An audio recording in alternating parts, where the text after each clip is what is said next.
பிஸ்மில்லாஹிர்ரஹ்மானிர்ரஹீம். பாபு ஹத்துல் ஹம்ர், சாராயத்துக்கு குடித்தால் அதற்குரிய தண்டனையை பற்றிய பாடம். ஹம்ருன்னா சாராயம். ஹமர அப்படின்னா சக்கரையுடைய அர்த்தம். ஹமரன்னா சக்கரை, மறைத்தான். அல்ல ஹிமார்னு சொல்லுவாங்க. பெண்கள் முகத்தை மறைக்கக்கூடிய ஆடை போடுறாங்கல்ல, முகமூடி, அதுக்கு பேர் ஹிமார்னு பேர். எப்படி வருது? வெள்ளுக்கும் ஹிமாரகுன்னு அல்ல ஜூபின்னு அவர்கள் முகத்திரையை போட்டுக் கொள்ளட்டும்.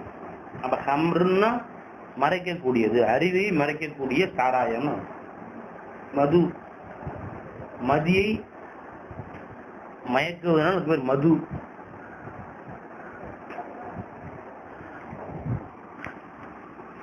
என்ன பை? அப்போ மார்க்கத்தில் ஹம்ரு சாராயம் அந்த காலத்துல எல்லா உலகத்திலும் எல்லா நாடுகள்லையும் சாராயம் அங்கீகரிக்கப்பட்ட பானமாக ஆகி அவரவர்கள் வீட்டிலேயே சாணம் காய்ச்சுற மாதிரி டெய்லி சாராயம் காய்ச்சிக்குவாங்க. எல்லா வீட்லயும் அம்மா அம்மா சாணம் காய்ச்சுறாங்கல்ல, அது மாதிரி விதவிதமா இப்ப பல விதமா சாணம் வைக்கிறாங்கல்ல. மீன் சாணம், கறிச்சாணம், மீன் சாணம் ஒரு வீட்லயும் ஒரு மாதிரி, கறிச்சாணம் ஒரு வீட்லயும், குருமா, கோழி, அது மாதிரி விதவிதமான பொருட்கள்ல பேரிச்சம்பழம், திராட்சை பழம், கோதுமை, கரும்பு, மற்ற பழங்கள், இந்த மாதிரி ஒவ்வொரு பழங்களை வைத்தும் விதவிதமாக டிசைன் சாராயம் காய்ச்சுவாங்க. சாராயம் அவங்க வீட்டில் சாணம் காய்ச்ச மாதிரி ஒவ்வொரு கடும் டெய்லி காலையில் சாராயம் காய்ச்சி எல்லாரும் எப்படி சாணம் ஊற்றி எல்லாரும் தோர்த்திங்க மாதிரி வீட்டில் அத்தா மகன் எல்லாரும் சேர்ந்து உட்காந்து குடிச்சுக்குவாங்க. இது இந்த காலத்தில் உச்சகட்டமாக பிடிச்ச அரபு நாட்டில் சாராயம் இல்லாத பார்ட்டியே இல்லை. வீட்டுக்காரர் வந்தாங்கன்னா டீ கொடுக்குறாங்க, அது மாதிரி சாராயம் தான்.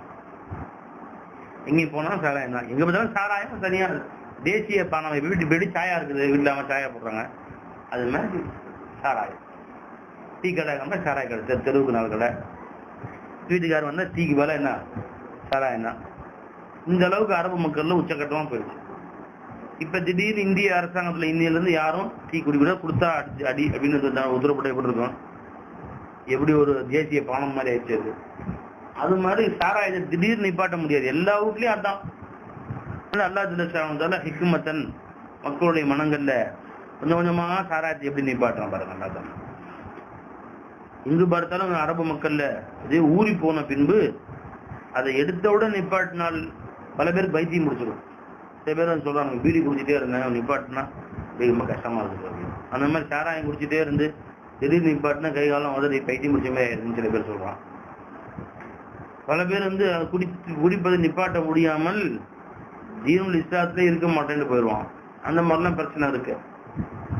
எதையுமே உடனே நிப்பாட்ட முடியாது. எந்த தீய காரியமோ கெட்ட காரியமோ, எவ்வளவு பெரிய கெட்ட காரியமோ டக்குன்னு நிப்பாட்டுறதுக்கு கொஞ்சம் சிரமம். அதனால அல்லாஹ் ஜல்ல ஷானஹு அதை தத்ரீஜன் கொஞ்சம் கொஞ்சமாக நிப்பாட்டுக்குதான் பாருங்க. குர்ஆன்ல 4 ஆயத்து இந்த சாராய விஷயமா அல்லாஹ் இறங்கணும் பகுதி சொல்றாங்க. முதல்ல மக்காவில் அல்லாஹ் ஜல்ல ஷானஹு ஆயத்துனா வமின் சமராத்தின் நகீலி வல் அனாபி தத்தஹிதுன மின்ஹு சக்ரன் வரிஸ்கன் ஹஸனா. பேரிச்சம் மரத்தின் பழம் இன்னும் திராட்சை பழம் இவைகள் இருந்தும் நீங்கள் போதைப் பொருட்களையும் அழகிய உணவுகளையும் எடுத்துக் கொள்கின்றீர்கள். உங்களுக்கு ஹலால் தான் எல்லாமே. இப்போ பேரிச்சம் மட்டும் அப்படியே சாப்பிட்டா அழகிய உணவு.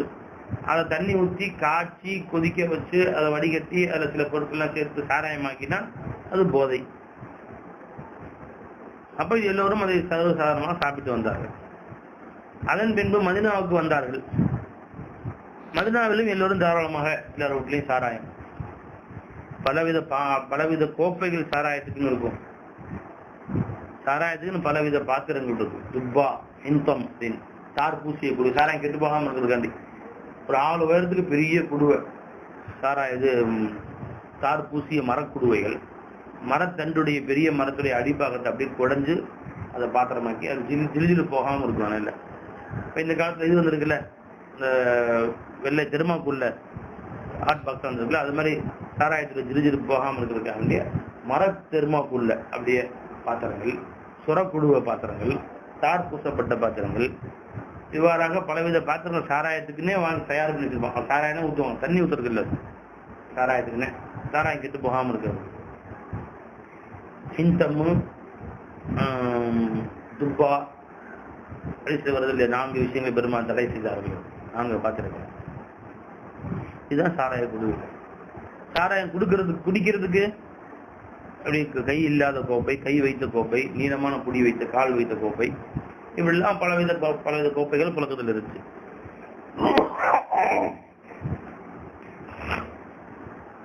எந்த பார்ட்டியும் சாராயம் இல்லாம இல்லை, எந்த விசேஷமும் சாராயம் இல்லாம இல்லை, எந்த பெருநாளும் சாராயம் இல்லாம இல்லை, எந்த விருந்தும் யாரும் வீட்டுக்கு விருந்து கொடுத்தாங்கன்னா கல்யாண விருந்து குடிச்சு விருந்து சாப்பிட்டு நிமிர கறி அது இது சாப்பிட்டு என்ன செய்வாங்க, கடைசியில் ஆளுக்கு ஒரு கோப்பை சாராயம், அது நிறைய சாராயம் குடிப்பாங்க. அப்ப அந்த மாதிரி காலகட்டத்தில் உமர் ரலியல்லாஹு அவர்களும் முஆத் ரலியல்லாஹு அவர்களும் பெருமானார் ஸல்லல்லாஹு அலைஹி வஸல்லம் வந்தார்கள். வந்து சொன்னார்கள், அஃப்தினா ஃபில் கம்ரி வல் மைஸர், யா ரசூலல்லாஹ், இந்த சாராய விஷயத்திலேயும் இந்த சூதாட்ட விஷயத்திலேயும் எங்களுக்கு தாங்கள் ஒரு முடிவை சொல்லுங்கள். ஃபைன்னஹுமா முதுஹிபத்தான் இல்ல அக்கல், அது ரெண்டும் அக்கலை போக்கி விடுகின்றன. முஸ்லிபத்தான் இல் பொருளை அழித்து விடுகின்றன. சாராயத்துக்கு லட்சக்கணக்காக செலவு பண்ண ஆரம்பிச்சிடலாம். ரொம்ப சம்பாதிக்கிறான். இப்போ கூட பாருங்க, புதனாளங்கள்லாம் ஒரு நாளைக்கு 500 ரூபா 600 ரூபா சம்பளம், மாதம் 1500 ரூபா கணக்கு வச்சா பெரிய பெரிய ஆஃபீஸர் சம்பளம் வாங்கினாலும் வாங்குறாங்க. எல்லாம் கொண்டு போய் சாராயத்தை குடிச்சிட்டு வீட்டில் கொண்டு போய் 50 ரூபா கொடுக்குறான், எல்லாத்தையும் குடிச்சிட்டு போயிடுறான் போகிற வழியிலேயே. அந்த மாதிரி காசை வீணாகக்கூடியது, அறிவை போக்கக்கூடியது. அதே மாதிரி மைசர் சூதாட்டம், ஒரு பைத்தியம் மாதிரி ஆடுவானுங்க. காசு போகும், போக போக திரும்ப எடுத்துடலாம் மறுபடியும் பக்கா செல்லம் போய் ஓட்டாண்டி ஆயிரும். இந்த மாதிரி பொருளை அழிப்பதாகவும் அறிவை போக்குவதாகவும் இருக்கிறது. இது விஷயத்தில் எங்களுக்கு தாங்கள் ஒரு தீர்ப்பு சொல்லுங்களேன் என்று கேட்டார். அப்ப அல்லாஹ் ஜல்ல இரண்டாவது ஆயத்தை இறக்கணும், அலூனுக்கான ஹம்ரி வல் மைசர், சாராயத்தை பற்றியும் சூதாட்டத்தை பற்றியும் உங்களிடத்திலே அவர்கள் கேட்கிறார்கள்.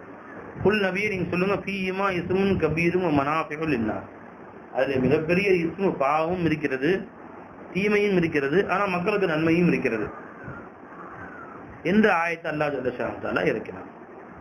இப்ப அல்லாஹ் ஜல்ல ஷானஹு நன்மையும் இருக்கு, தீமையும் இருக்கு, எது கம்மி அதிகமா இருக்கும்? இஸ்முஹுமா அக்பரு மின் நஃபிஹிமா, அதோட நன்மையை விட அதனுடைய தீமைகள் தான் கூட இருக்கிறது அப்படின்னு சொன்ன உடனே ஒரு பெரும் கூட்டம் எல்லாவே தீமை அதிகமா இருக்குன்னு சொல்லிட்டாங்க. பாருங்க, சாராயத்துக்கு குறைச்சு நிப்பாட்டிட்டாங்க. ஆனா ஹராமுன்னு ஆகல, அதனால குடிச்சிட்டு இருந்தாங்க. ஒரு சில பேர் குடிக்கிறத முக்கால்வாசி நிப்பாட்டாங்க. சில பேர் என்னைக்காவது வருஷம் ஒரு தான் குடிச்சிடுறது அப்படி வச்சிருந்தாங்க. சில பேர் அறவே நிப்பாட்டிட்டாங்க. இவ்வாறு சஹாபாக்கள் பெரும்பகுதி முக்கால்வாசி குறைஞ்சிருச்சு. அதாவது ஒரு வருஷத்துக்கு 3 லட்சம் ரூபாய்க்கு விற்று சொன்னா 1 லட்சம் ரூபாய்க்கு விற்கிது. அந்த அளவுக்கு 3ல் 1 சாப்பிடுறது. நிறைய பேர் நிப்பாட்டிட்டாங்க, நிறைய பேர் கம்மியாக்கிட்டாங்க, குறைச்சிட்டாங்க. இப்படியாக சாராயத்தை குறைச்சிட்டாங்க எல்லாருமே. எல்லாவே தீமை ஜாஸ்தின்னு சொல்லிட்டாங்க. அப்படி உதாரணம் இப்ப சொல்றாங்க, கோழிக்கறி கடையில் விற்கிறாங்க. ஆனா கோழி இந்த வெளியே விற்கிறாங்க, ஒயிட் லெக்கான கோழி. இந்த கோழி உடம்பு கெடுதி, எங்க பார்த்தாலும் செய்தி பேப்பர்ல எல்லாம் வந்து முன்னாடி நிறைய பேர் இப்ப கோழி சாப்பிட்றத குறைச்சிக்கிறாங்க. அந்த மாதிரி மாசாரி கோழியில வாங்குறது இல்லையா, கோழி வந்து ரொம்ப கெடுதின்னு பேப்பரப்படும். விஷ கிருமிகள் நிறைய இருக்கு. நல்ல கோழி சாப்பிடாதீங்க, கோழி எங்க பேப்பர்ல அதான் செய்தி எங்க பார்த்தாலும். அதனால கோழி நிறைய பேர் குறைச்சிக்கிட்டாங்க. இந்த மாதிரி தப்பு தீமை இருக்குன்னு சொன்னோம்னா ரொம்ப பேர் குறைச்சிக்கிறாங்கல்ல, அவ்வாறாக குறைத்து கொண்டார்கள். பின்பு ஒரு நாள் அப்துல் ரஹ்மான் பின் அவுஃப் ரலியல்லாஹு தஆலா அவர்கள் ஒரு நாள் அவங்க வீட்டை விருந்து கொடுத்தாங்க. சஹாபாக்கள்லாம் விசேஷமா தெரியல, எல்லா சஹாபாக்களும் வந்திருந்தாங்க. சாப்பிட்ட பின்னாடி வழக்கம் போல மது கொடுக்கப்பட்டது. எல்லாரும் குடிச்சாங்க. எல்லாரும் நல்லா நிமிர சாராயத்தை குடிச்சிட்டு தெல்லாடி இருந்தாங்க. மகரிப் அவங்க சொன்னப்பட்டுச்சு. எல்லாம் அங்கேயே தொழுதாங்க சஹாபாக்கள்லாம். அப்போ ஒருத்தர் இமாமா தொழு வைக்கும் போது குல்யா ஐயுல் காஃபிரூன் அஅபுது மா தஅபுதூன் ஓதிட்டாங்க. குல்யா அல் காஃபிர் லா அஅபுது மா தஅபுதூன், போதையில அஅபுது மா தஅபுதூன், நீங்கள் எதை வணங்குகின்றீர்களோ அதைத்தான் நாங்களும் வணங்குகிறோம்னு அர்த்தம். இது ஓதி நம்ம தௌபா செஞ்சுக்கிட்டாங்கன்னு வச்சுங்களேன், இந்த செய்தி பெருமானாட்ட வந்து சேரும். இந்த மாதிரி போதையில இந்த மாதிரி மாற்றி ஓதுறாங்க அப்படின்னு. உடனே அல்லாஹ் தஆலா 3வது ஆயத்தை இறக்கணும், யா அய்யுஹல்லதீன ஆமனூ லா தக்ரபுஸ் ஸலாத்த வ அன்தும் சுகாரா, ஈமான் கொண்டவர்களே தொழுகை நிலையை நெருங்காதீர்கள் நீங்கள் போதையாக இருக்கும் வரை. அன்தும் சுகாரா அத்தா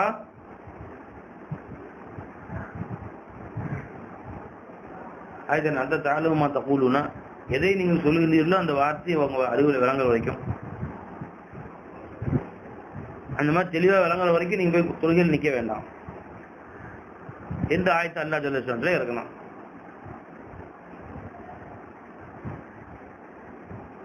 இந்த ஆயத்து வந்து சஹாபாக்கள்ல தொழுகை டைம்ல போதை சாப்பிடக்கூடாது. தொழுகைக்கு எல்லாம் வர்றாங்க அந்த சொல்லிட்டு. இப்ப தொழுகைக்கு வரும்போது போதையை வரக்கூடாதுன்னா போதை குடிச்சா ஒரு 5 மணி நேரத்துக்கு இருக்கும். எப்ப குடிக்கலாம்? ஒண்ணு இஷா தொழுது குடிக்கலாம், பதிலுக்குள்ள தெரிஞ்சிடும், பஜு தொழுவு போய்க்கலாம். அல்லது பஜு தொழுது குடிக்கலாம், குடிச்சா தோஹர் வரைக்கும் போதை தெரிஞ்சிடும். 10 பேர் குடிச்சோம்னா 7 மணிக்கு குடிச்சிடணும். குடிச்சா 10 மணி 11 மணி 12 மணிக்கு தெரிஞ்சிடும். 5 வருஷம் தோஹர் தொழுவு போக கரெக்டா இருக்கும். ஒரு 5 மணி 6 மணி போதை இருக்கும்ல. அது இஷா தொழுது குடிச்சா பஜு வரைக்கும் தெரிஞ்சிடும், பஜு தொழுவு போகலாம். தோஹர் தொழுது குடிக்க முடியாது. ஏன் தோஹர் தொழுது வந்து 2 மணிக்கு குடிச்சா வச்சுங்க, அசர் தொழுது 4 மணி 4:30 போகணும் முடியாது. அசர் குடிக்க முடியாது, மகரிப் குடிக்க முடியாது. இந்த 3 வக்தும் குடிக்கிறது காலையில ஒரு குடிக்கலாம், சாயந்தரம் குடிக்கலாம். இப்படிதான் குடிக்க முடியும் இந்த ஆயத்தை படிக்க. அதனால எல்லா சஹாபாக்களும் குடிக்கிற டைமை மாத்திக்கிட்டாங்க. இப்பதான் 24 மணி நேரம் போதை. இப்ப செயின் சுமோக்கர்னு சொல்லுவாங்க. பீடி குடிச்சிட்டே இருப்பான், அது பீடி முடிஞ்சு அடுத்த பீடி அதிலே பத்த வச்சுக்குவாங்க. முதல் பீடியிலேயே வச்சுட்டு அடுத்த பீடி அதிலே பத்த வச்சு அதை குறிஞ்சு ஆரம்பிச்சுருவாங்க. இந்த மாதிரி செயின் சுமோக்கர், செயின் போதை. போதை கொஞ்சம் தெரியுது மாதிரி 2 பாட்டில் ஊற்றி ஜோப்பிலே பாட்டில் வச்சுக்கிறது. ஆனா போதை கொஞ்சம் தெரியுது மாதிரி இருக்கு, டப்பக்குன்னு 2 வாய் ஊற்றிக்கிறது. இந்த மாதிரிலாம் இருந்திருப்பாங்க சில பேர். இப்ப எல்லாரும் அவங்களுடைய போங்க மாத்திக்கிட்டாங்க. இப்ப அவர்களுக்கு எல்லாம் நின்று போச்சு. இப்ப குடிச்சா 10 தோல் குடிக்கலாம், நைட்டு குடிக்கலாம், 2 வக்து தான், மற்றவங்க குடிக்க முடியாது. மாதிரி எல்லாரும் தடை போயிட்டாச்சு. சரி, அப்படியே 10 தோல் குடிச்சா என்ன செய்யலாம்? லீவு நல்லா குடிக்கலாம், ஞாயிற்றுக்கிழமை மாதிரி. ஒர்க்கிங் டேஸ் குடிக்க முடியாது, எல்லாம் உழைச்சுதான் சம்பாதிச்சு சாப்பிட்டாங்க. இப்போ காலையில முடிச்சுட்டு சாயந்தரம் வரைக்கும் படுத்துக்கிறதுனால இப்பதான் வந்து வேலை செய்யறது. இப்ப அதனால வேலைக்கு போற கூட அதுவும் குடிக்க முடியாது. அந்த மாதிரி நிப்பாட்டப்பட்டவுடன் என்னாச்சு? இரவு தான் குடிக்க முடியும். விதமானவர்கள் இஷா தொழுது குடிச்சிட்டு இருந்தாங்க. மற்ற எல்லாம் நின்று போச்சு பாருங்க. இப்ப எல்லாமே நின்று போச்சு. அப்ப முக்காவாசி பேர்ட்டு போயிடுச்சு. முதல் வந்து பாதி போச்சுன்னு சொல்லி இப்ப முக்காவாசி பேர்ட்டு போயிடுச்சு. ஆனாலும் அப்பப்ப எப்பயாவது விசேஷ டைம்ல அந்த மாதிரி டைம்ல எல்லாரும் குடிச்சாங்க. இப்படி போயிட்டு இருந்துச்சு கதை. அந்த நேரத்துல இத்பான் இப்னு மாலிக் என்ற சஹாபி அவங்க வீட்டு ஒரு தாவத்து வச்சாங்க. சஹாபாக்கெல்லாம் வந்து எல்லாம் சாப்பிட்டாங்க. சாப்பிட்டு முடிச்சதுக்கும் இப்ப ஜூஸ் குடிக்கிற மாதிரி பெப்சி கொடுக்குறாங்க, சில ஊர்ல சேவனம் கொடுக்குறாங்கல்ல, அந்த மாதிரி எல்லாத்துக்கும் சாராயம் ஊற்றி கொடுத்தாங்க. எல்லாம் நல்லா ஊற்றிட்டு பேச ஆரம்பிச்சாங்க. எல்லாரும் பேச ஆரம்பிச்சு பெரிய சஹாபாக்கெல்லாம் எல்லாம் இருந்தாங்க. எல்லாரும் அவரவருடைய குடும்ப புகழை பற்றிய பாடல்களை படிக்க ஆரம்பிச்சிட்டாங்க. அப்ப அதுல சஅத் பின் அபி வக்காஸ் எல்லாம் இருந்தாங்க. அவங்க என்ன பண்ணாங்க? அவருடைய குடும்பத்தார்களை பற்றி உயர்ந்த கவிதைகளை படிக்க ஆரம்பிச்சாங்க. அப்ப சஹாபாக்கள், அன்சாரி சஹாபாக்கள் தங்களுடைய குடும்பத்தை, சஅத் அபி வக்காஸ் அவர்கள் முஹாஜிர்கள் உள்ளவங்க, அவங்க குடும்பத்தை பத்தி உயர்ந்து படிக்க ஆரம்பிச்சாங்க. அன்சாரி சஹாபாக்கள் தங்களுடைய உயர்வை பத்தி எல்லாம் படிக்க ஆரம்பிச்சாங்க. கொஞ்சம் தகராறு ஏற்பட்டு போச்சு. நீ பெரிய ஆளா, எங்க குடும்பத்தாரோட பெரிய ஆளா போயிட்டியா அப்படின்னு இவங்க அவங்க பேச அவங்க பேச.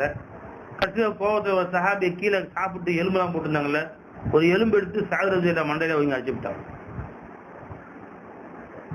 அப்புறம் சாகுறது எல்லாத்தையும் கொஞ்சம் போதெல்லாம் தெரிஞ்ச உடனே பெருமாட்டம் யாரும் சொல்ல சண்டை போட்டு இருக்கும் போது கொஞ்சம் எலும்பு எடுத்து மேல அடிச்சு விட்டாரு அப்படின்னு பெருமாட்டத்தை வந்து சொன்னது மட்டும் இல்ல, அல்லாஹ் பையில்லனா ஃபில் ஹம்ரி பயான் ஷாஃபியா, அல்லாஹ் ஒத்துமையா இருக்கிறோம், பெருமையா இருக்கிறோம், சஹாபாக்கள் அன்பா பாசமா இருக்கிறோம், சாராயம் உள்ள போனோம்னா அது வேலை செய்ய சண்டை போடுகிறோம், இந்த சாராயம் விஷயத்துல எங்களுக்கு தெளிவான ஒரு வழிகாட்டுதலை இறக்கி வை அல்லாஹ் அப்படின்னு துவா செஞ்சாங்க. உடனே அல்லாஹ் ஜல்ல ஷானஹு இந்த 4வது ஆயத்தை அப்போது இறக்கி வைத்தாங்க. யா அய்யுஹல்லதீன ஆமனூ இன்னமல் கம்ரு வல் மைஸ்ரு வல் அன்ஸாபு வல் அஸ்லாமு ரிஜ்ஸும் மின் அமலி ஷைத்தானி ஃபஜ்தனிபூஹு. ஈமான் கொண்டவர்களே, இந்த சாராயம், சூதாட்டம், ஜோசியை பார்க்கக்கூடிய அன்சாப் வல் அஸ்லாம், ஜோசியம் பார்க்கக்கூடிய அம்புகள், இவைகள் எல்லாம், அன்சாப்னா சிலைகள், அஸ்லாம்னா ஜோசியம் பார்க்கக்கூடிய அம்புகள், இவைகள் எல்லாம் ஷைத்தானுடைய ரிஜிஸும் அவனுடைய நஜீஸான வேலைகள் உள்ளதாக இருக்கும். ஃபஜ்தனிபூஹு, இவற்றை விட்டு நீங்கள் தவிர்த்து கொள்ளுங்கள் என்று ஆயத்து. ஃபஹல் அன்தும் முன்தஹூன், இவற்றை விட்டு தவிர்த்து கொள்ளுங்கள் என்ற ஆயத்து. ஃபஜ்தனிபூஹிலிருந்து ஃபஹல் அன்தும் முன்தஹூன் வரைக்கும். இதை கேட்டவுடன் உமர் ரலியல்லாஹு தஆலா அவர்கள் இன்தஹைனா, இதோ விட்டு விட்டோம் என்று கூவினார்கள். அதோட மதீனாவுடைய எல்லா சொந்த பந்துகளையும் சாராயம் ஹராம் ஹராம் தூக்கி எறிந்து விடுங்கள் அப்படின்னு எதிரொலிக்க ஆரம்பிச்சு. ஒவ்வொருத்தரும் ஒவ்வொரு சாவியும் அடுத்த சாவியும் மெசேஜ் அனுப்ப ஆரம்பிச்சிட்டாங்க சத்தம் போட்டு. அது நான் முழுசும் அந்த எதிரொலிக்க ஆரம்பிச்சது. உடனே அவரவர்கள் வீட்டில் இருந்த சாராய பாத்திரங்கள் குடுவைகளை வந்து மதினா வெளியே மாசல்ல போட்டு உடைக்க ஆரம்பிச்சாங்க. உதைக்க ஆரம்பிச்சா அப்படியே எல்லாரும் சாராயத்தை வெளியே ஊத்த ஆரம்பிச்சா மதினா வந்து ஓடுது. அப்படியே மழை பெஞ்சா ஊரே தண்ணி ஓடும்ல, மழை வேகமா பெஞ்சா தண்ணி ஊரே வந்து ஓடு. அப்படி சில நேரம் ஜாஸ்தியா மழை பெஞ்சுன்னா வாய்க்கால் மாதிரி தெருவில் வாய்க்கால் மாதிரி தண்ணி ஓடும். அந்த மாதிரி மதினா முழுதும் வாய்க்கால் மாதிரி சாராயம் ஓட ஆரம்பிச்சிச்சு. ஓடி அப்படியே போய் ஒன்னா சேர்ந்து மலைகள் இருக்க பக்கம் காட்டு முன்னாடி போக ஆரம்பிச்சிச்சு. தண்ணி தான் போகும், மழை தண்ணி போற மாதிரி அங்க போக ஆரம்பிச்சிச்சு. அவ்வளவு ஒரு சாராயம் வச்சிருந்தாங்க எல்லாரும் வீட்டுல. மொத்த ஊரே கீழே ஊத்தணும்னா மழை தண்ணி மாதிரி எல்லாம் விழுந்து ஓடுது. அதோட சாராயம் ஹராமாக்கிட்டாங்க. மதீனாவுடைய தூர பகுதியில் இருந்த சஹாபாக்களுக்கும் செய்தி போச்சு. இப்படி வாய்மொழியா இங்க இருந்து திருவண்ணாமலை சாராயம் ஹராம் கத்தனா. அவரு அதை கேட்டு அங்கிருந்து கத்துறாரு, இப்படி அங்கிருந்து அங்க கத்துறாரு. நான் படுத்து பருவச்சேரி செய்தி அங்கிருந்து அந்த தெரு முன்னே அடுத்த தெரு அடுத்த கத்துற பருவச்சேரி வரைக்கும் செய்தி வருது. இங்க இருந்து கத்தணும்னா அடுத்த தெருவுக்கு, அங்க இருந்து கத்தணும்னா அந்த தெரு, அப்படியே சிக்கல் வரைக்கும் இப்படி செய்தி போகுது. இந்த மாதிரியாக சத்தமா பேசணும்னு ஒரு சில சஹாபாக்கள் எந்த அளவுக்கு தான் எடுத்து சாராயம் குடிக்கிறது வாயில வச்சு கொண்டு போனாங்க. சாராயம் ஹராம் காலை விழுந்து அப்படி சிக்கல போட்டாங்க, வாயில வைக்கல. சில சஹாபாக்கள் வாயில ஊத்தி இருந்தாங்க, காலை விழுந்து சாராயம் ஹராம் தூண் துப்பி வாய்க்க பிடிச்சிக்கிட்டாங்க. அதோட மொத்த வாழ்நாள் திரும்ப குடிக்கல. எடுத்தது குடிச்சிடும் அப்புறம் என்னன்னு கேட்டுப்போம், அப்படிலாம் கிடையாது. ஹராம்ங்கிற வார்த்தை காதுல விழுந்த உடனேயே அப்படியே மாற்றிட்டாங்க. அதை குடிச்சு முடிச்சு ஒரு கிளாஸ் எடுத்தாச்சு, அதை குடிச்சுட்டு அப்புறம் பேத்துக்குவோம், அப்படிலாம் கிடையாது. அந்த அளவுக்கு அவர் தியாகம். அதோட எங்கும் சாராயம் நிப்பாட்டப்பட்டு விட்டது. அதன் பின்பும் இந்த சாராயத்திலே ஊறி பழக்கப்பட்ட புதிதாக முஸ்லிமான ஒரு சில கிராமவாசிகள், ஒரு சில பேரு ஆஷிக்கான சஹாபாக்கள் வச்சுட்டாங்க. ஒரு சில பேரு பெருமானை கொண்டு ஈமான் கொண்ட பின்பும் சாராயத்தை விட முடியாம குடித்தார்கள். அவர்களை பெருமானார் ஸல்லல்லாஹு அலைஹி வஸல்லம் கொண்டு வரப்பட்டது. அப்ப ஆரம்பத்தில் ஸல்லல்லாஹு அலைஹி வஸல்லம் அவர்கள் தண்டனை எதுவும் கொடுக்கவில்லை. சட்டை போட்டு 2 அடி போட்டு அனுப்பிச்சு விட்டுருங்கப்பா அப்படின்னா ஆளுக்கு 2 அடியை போட்டு, சில பேர் கிடைச்ச கம்பு கடி அல்லது அங்கே பேச்சு மாத்திர கிளையை உடைச்சு அதுல 2 தட்டு போ அப்படின்னு அடிச்சு விட்டாங்க. செருப்பு கட்டி அடிச்சு விட்டாங்க. இப்படி நடந்துச்சு. யாராவது மாதிரி செஞ்சாங்க கூப்பிடுந்தாங்க, அடி போட்டு அனுப்பிச்சிடுவாங்க. அதன் பின்பு ஸல்லல்லாஹு அலைஹி வஸல்லம் அவர்கள் இது மாதிரி தடிச்சு அந்த செருப்பு அதையும் வச்சு அடிக்கிறாங்க. கட்டையாடி 40 அடி அடிச்சிருக்காங்க. சாட்டையை வைத்து 40 அடி, செருப்பு அது கண்டெல்லாம் அடிக்க வேணாம் அப்படின்னாங்க. எனவே 40 அடி என்பது தீர்மானிக்கப்பட்டது. அப்புறம் ஒருமுறை ஸல்லல்லாஹு அலைஹி வஸல்லம் 2 பிரிவாக பிரிந்த கட்டை, ஒரு பேரு ஜமாத்துடைய ஒரு பாலை 2 பிரிவா பிரிஞ்சது. அதுல 40 போட சொன்னாங்க. ஆக 40 80 அடி ஆயிடுச்சு. 40 அடிச்சா 80 அடிச்ச மாதிரி இல்ல, 2 அடி விழுகும். ஒரு அடி அடிச்சா 2 விழுகும். அதுல அப்படி அடிக்க சொன்னார்கள். கடுமையா அந்த மாதிரி குற்றம் நிகழ்ந்த ஒண்ணு. எனவே 40 80 என்று கருத்து வேறுபாடுகள் இருக்கிறது. செய்வாங்க. இதனால யாரை ஹஜ் அடிக்கலாம் என்பதை பற்றி தெரிந்து கொள்ளலாம். கொஞ்சம் சாராயம் குடித்து ஒருவன் பிடித்து கொண்டு வரப்பட்டால் அவன் ஹஜ் அடிக்கப்படுவார். இவன் 4 நாளைக்கு முன்னாடி சாராயம் குடிச்சான் அப்படின்னு யாரா குடிச்சோம், இப்ப ஹஜ் அடிக்கக்கூடாது. இவன் வந்து போனமா சாராயம் குடிச்சான் அப்படின்னு, காலையில சாராயம் குடிச்சாலும் சாயந்தரம் குடிச்சோம், அது கிடையாது. சாராயம் குடித்த நிலையில் அந்த சாராயத்துடைய வாடை அவன் வாயிலே வந்த நிலையில் கைது செய்யப்பட்டிருக்க வேண்டும். அப்படியே கொண்டு வந்து நிப்பாட்டப்பட வேண்டும் ஹஜ் அடிப்பதற்கு. 1. 2வது நிபந்தனை, அந்த மாதிரி கொண்டு வந்து நிப்பாட்டப்பட்டவுடன் ஒன்று அவன் சாட்சி சொல்ல வேண்டும், நான் சாராயம் குடித்தேன் என்று சொன்னால்தான் அடிக்கப்படும். அல்லது 2 சாட்சிகள், அவன் பாட்டில் எடுத்து வாயில் வச்சு குடித்தான், சாராயம் தான் கண்ணால பார்த்தேன் என்று நீதி நேர்மையான 2 பேர்கள் சாட்சி சொல்ல வேண்டும். அவனும் குடிக்காரன் இருக்கக்கூடாது. ஏன்னா சாட்சி சொன்ன அப்படி பொய்யா அவன் மேல குடிக்க கேட்டேன் தரமாட்டான், அவன் மட்டும் குடிக்கிறான், அதான் சாட்சி. அந்த மாதிரிலாம் சில பேர் இருப்பாங்க. நீதி நேர்மையான 2 பேரு, அவன் மட்டும் பீடி நம்ம தரமாட்டான், இதான் அவரை மாட்டி விடுறேன் அப்படின்னா பீடி குடிக்கிறான். அது ஏன்டா நீ சொன்னேன் கேட்ட தர மாட்டேங்கிறான், அதான் வந்து மாட்டி விட்டேன். யோகா அந்த மாதிரி சில பேர் இருப்பாங்க. அப்ப விசாரிக்க கூடியவன் அந்த சாட்சியை பற்றியும் விசாரிக்க வேண்டும். ஒழுங்கானவனா, நேர்மையானவனா, ஃப்ராடா, எல்லாம் விசாரிக்கணும்.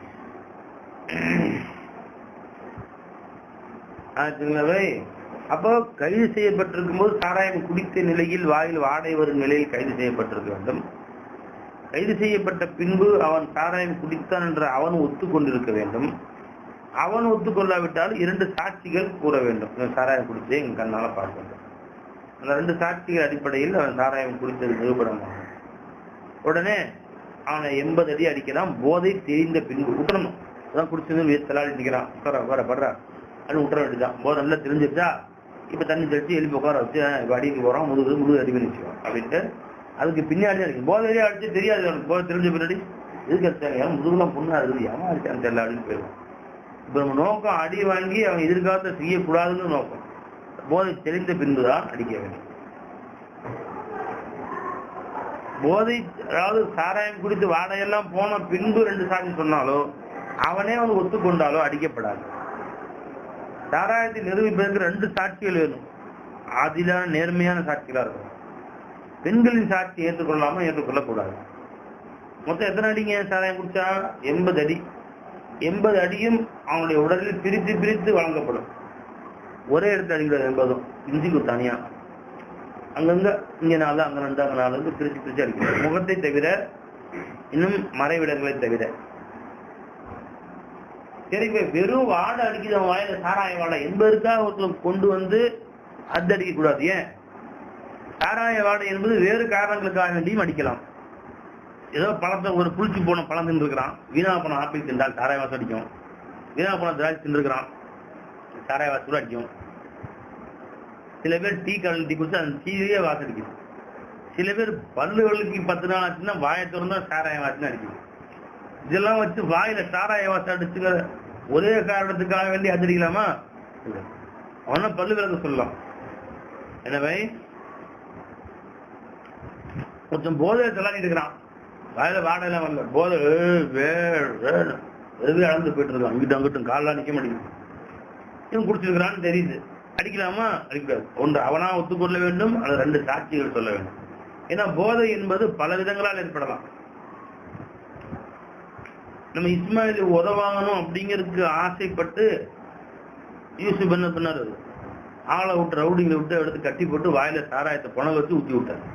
2 கையும் 2 காலையும் போட்டு படுக்க வச்சு வாயில புனலை வேற வச்சு அந்த டியூப் வச்சு கொஞ்சம் தூரம் வாய் தொண்டைக்குள்ள இறக்கி சாராயத்தை ஒரு கேன் உள்ள ஊற்றி விட்டார். உள்ள இறங்கிச்சுக்குள்ள கை காலை ஊற்றிட்டு போடான்னு வீட்டுக்கு போடாங்க. அவர் வீட்டுக்கு வர தெருவே அளவுக்கு வர்றாரு. அப்படி நடந்துக்கலாமா? இல்லையா?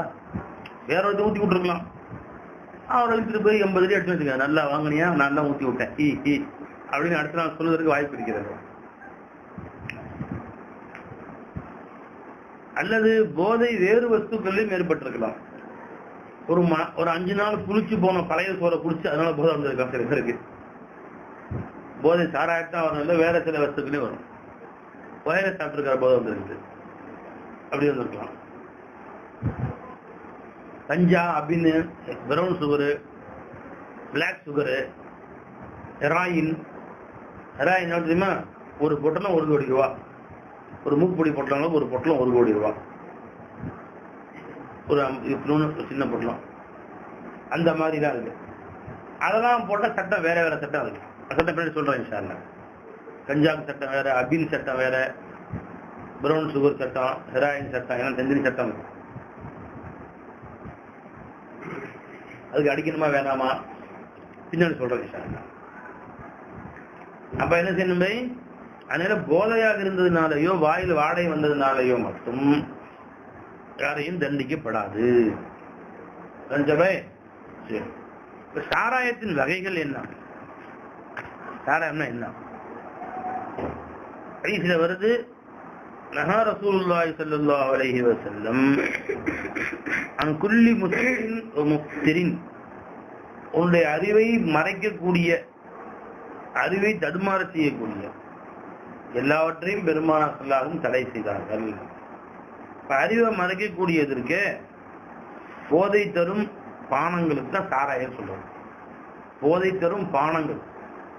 ஏன் பானங்கள் அல்லாமல் வேறு வடிவத்திலேயும் இருக்கிறது. இங்க பாருங்க, போதை தரும் பானம் ஒன்று இருக்கு, போதை தரும் திடப்பொருள்கள் இருக்கு. கஞ்சா, அபின், ஹெராயின், பிரவுன் சுகர், இதெல்லாம் திடப்பொருள் பொடி, அது வாயில போடுறது. இது பானம் அல்ல. இது ஒரு முறை இருக்கு. இன்னொரு முறை இருக்கு, வீடியில வச்சு உறிஞ்சிருது காத்து, காற்று வழியாக போதை உள்ள போகுது. ஒண்ணு தண்ணீர் நீர்ம பொருளாக இருந்தது, திடப்பொருள், திடமும் வாயு, 3 வகையா வாயு பொருள் வழியா. அதான் சொல்ற ஹுக்கா அப்படிங்கிறாங்கல்ல, ஹுக்கானா பெரிய டப்பா மாதிரி இருக்கும், அதுக்கு மேல நெருப்பு எரியும், அதை வந்து இந்த மாதிரி போதைப் பொருளை போட்டு இங்க உறிஞ்சிருது, பீடியில வச்சு உறிஞ்சிருது, சிகரெட்ல வச்சு உறிஞ்சிருது, பைப்புன்னு ஒன்று இருக்கும், அந்த பைப்புக்குள்ள இப்படி எல்லாம் கொட்டி நெருப்பத்தை வச்சு அதை உறிஞ்சுவானுங்க. இப்படியாக காற்று வழியாக போதை உள்ள போகணும், அப்படியே உள்ள அப்படி தரமாறும். காத்து வழியாக, தண்ணி வழியாக, திடப்பொருளாக. இது இல்லாம இன்னொரு வகை இருக்கு, அது தெரியுமா? காத்தும் இல்ல போதும், சும்மா மோந்து பார்த்தாலே போதும், அந்த மாதிரி சில போதைப் பொருட்கள் இருக்கு. சில போதைப் பொருள் இருக்குல்ல, மோந்தாலே போதும், அப்படியே கிருகிருன்னு ஏறி போய் ஏதாவது சுத்த ஆரம்பிச்சு அடுத்து திறந்துட்டு மோந்து பார்த்தாலே போதும்.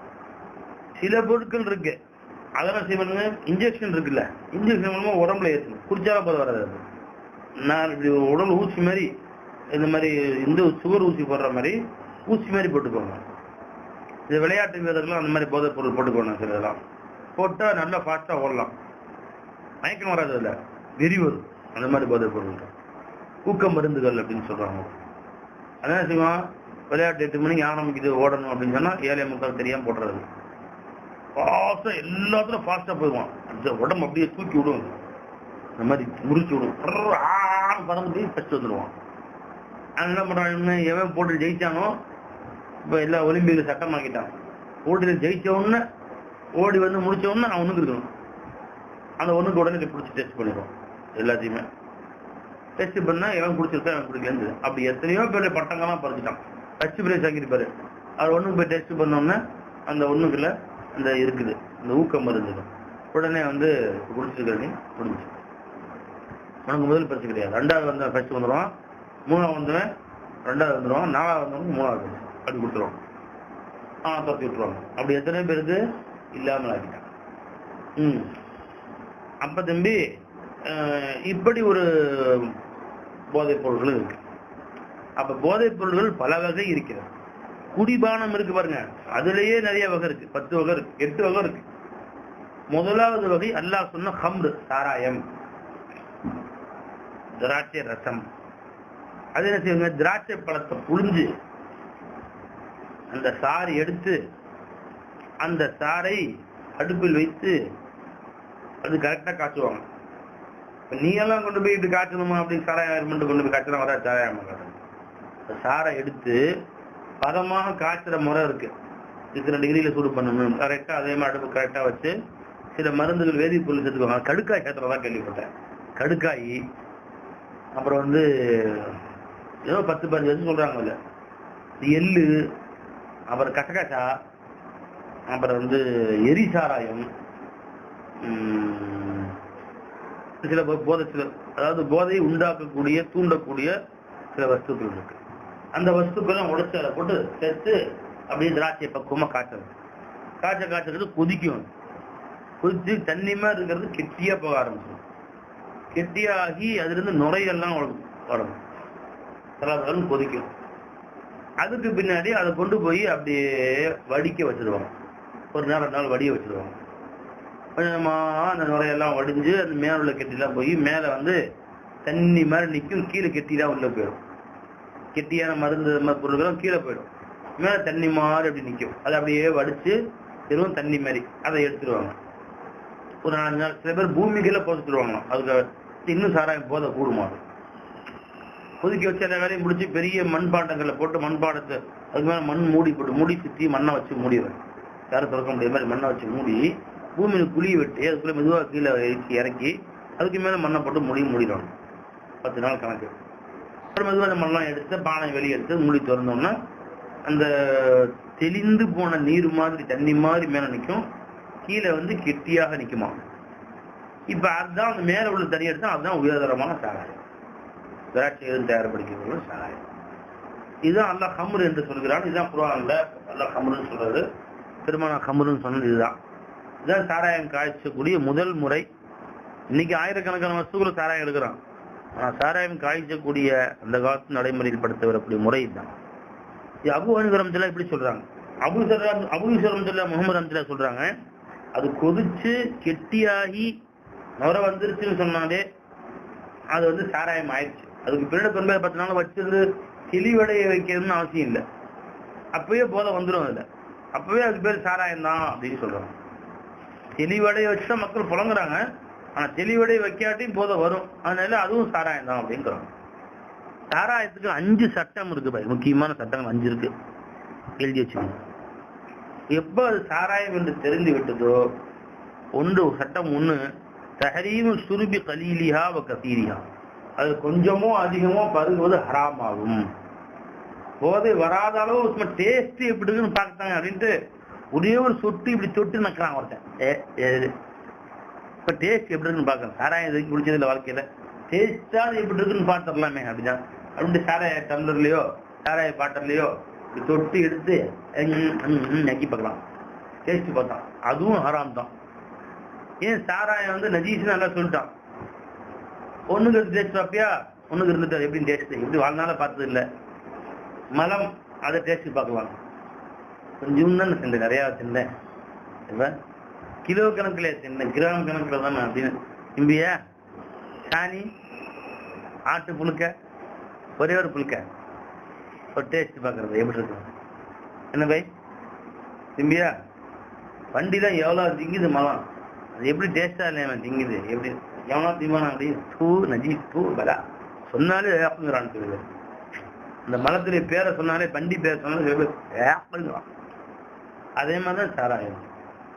அந்த இங்க குடிக்காம நம்ம டேஸ்ட் பார்க்காம இருந்தா மறுமையில சாராயத்தை டேஸ்ட் பார்க்கக்கூடிய பாக்கியத்தை அல்லா கொடுப்பா. இதை விட பல 1000 மடங்கு சுவையானது. இங்க டேஸ்ட் பார்க்க அங்க டேஸ்ட் பார்க்க முடியாது. அதனால அல்லா சொல்றதுல பாதுகாக்கணும் நம்ம அனைவரையுமே. இப்போ கொஞ்சம் எடுத்து வாயில வைக்கிறதும் ஹராமு, நிறைய எடுத்து திங்கிறதும் ஹராம். மருந்துக்காக உபயோகப்படலாமா, அதுவும் ஹராம் கூடாது. மருத்துவத்துக்காக வேண்டியும் சாராயத்தை யூஸ் பண்ணக்கூடாது.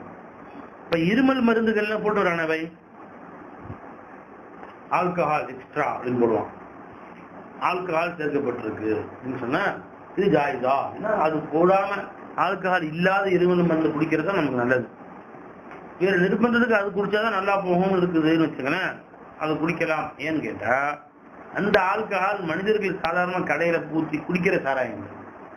அது வந்து எத்தனையில் என்று சொல்லப்படும் ஆய்வகத்தில் தயார் பண்ணக்கூடிய சாராயம்.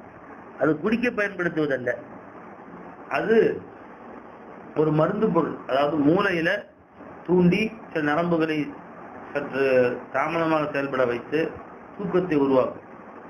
தூங்கினாலே சளி நல்லா போடும் அப்படின்னு ஒரு கருத்து. அதனால தூக்கத்துக்காக சேர்க்கிறாங்க.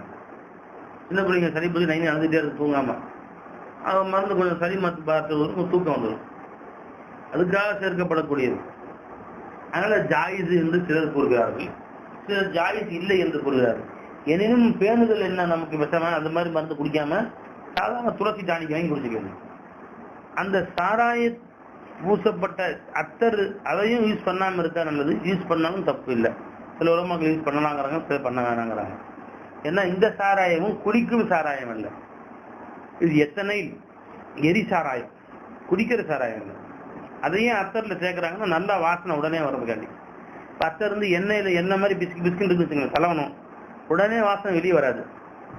அது ஆவியாகி உடனே ஆவியாகாது. இந்த அத்தர் இருக்கு பாருங்க, இந்த இதெல்லாம் வருது ஏர் ஃப்ரெஷ்னர் சொல்லி அம்சனா புசு புசுன்னு வருமேப்பா, பாடி ஸ்ப்ரே மாதிரி வருது. அதுல ஏன் சாராயம் கலக்குறாங்கன்னா சாராயம் உடனே ஆவியாகக்கூடியது. பெட்ரோல் மாதிரி, பெட்ரோல் இன்ஜின் சொல்லி விட்டீங்கன்னா 10 நிமிஷம் காணா போயிடும். 5 நிமிஷத்துல கொஞ்சம் கீழே ஊற்றுவீங்க, 5 நிமிஷத்துல காணா போயிடும். பெட்ரோல் மாதிரி உடனடியாக ஆவியாகக்கூடியது. அதை கொஞ்சம் மருந்து கலந்துட்டா அந்த இதுல நம்ம வாசனை திரவியத்துல கலந்துட்டா அத்தர்ல உடனே ஆவியாக எல்லா பக்கம் பரவ ஆரம்பிச்சு. கொஞ்சம் அடிச்ச உடனே அந்த உருவமே குமுகுமுகும் மணக்க ஆரம்பிச்சு. அதனாலதான் அதுல போய் சாராயத்தை கலந்துக்கலாம். எனினும் இது கூடும் என்று பல பத்துவா கொடுத்தாலும் இதை தவிர்த்து கொள்வதுதான் மேலாகும். எனவே முதல் சட்டம் இது ஹராம் என்பது. இரண்டாவது சட்டம், சாராயம் ஹராம் என்பதை ஒருவன் மறுத்தால் அவன் காஃபிராகி விடுவான். தக்பீரு ஜாஹிலி ஹுருமத்திஹா, இதன் ஹராம் என்பதை மறுத்தவன் காஃபிராகி விடுவான். ஏன்னா இதனுடைய ஹராம் என்பது குர்ஆனுக்குள்ள சுபூதாய், அல்லாஹ்வே சொல்லிட்டான் சாராயம் குடிக்காதீங்க. மூணாவது சட்டம், அதை விற்குதல், வாங்குதல், வைத்திருக்குதல் அனைத்துமே ஹராமாகும். அன்பளிப்பு கொடுக்குதல் எல்லாமே ஹராம். 4வது சட்டம் இது நஜாஸ் கலீலாவில் உள்ளது, கடும் நஜீஸ். இப்போ ஆட்டு மூத்திரம் இருக்கு, நஜீஸ் கசீஃபா, அது சட்ட வைக்கிறது தெரிஞ்சுன்னு பரவாயில்ல, 4 ரூபாய் வரைக்கும் பரவாயில்ல. இது நஜீஸ் கலீலா, கடுமையான நஜீஸ். இது பட்டுச்சு மேல அப்படின்னு சொன்னா கட்டாயமா கழுகுத்தான் ஆகணும். இதுங்க நஜீஸ். இந்த சாராயம் ஒரு திருகத்தை விட அதிகம் பட்டால் கழுவிதான் தொழுகக்கூடன்னு கூடாது.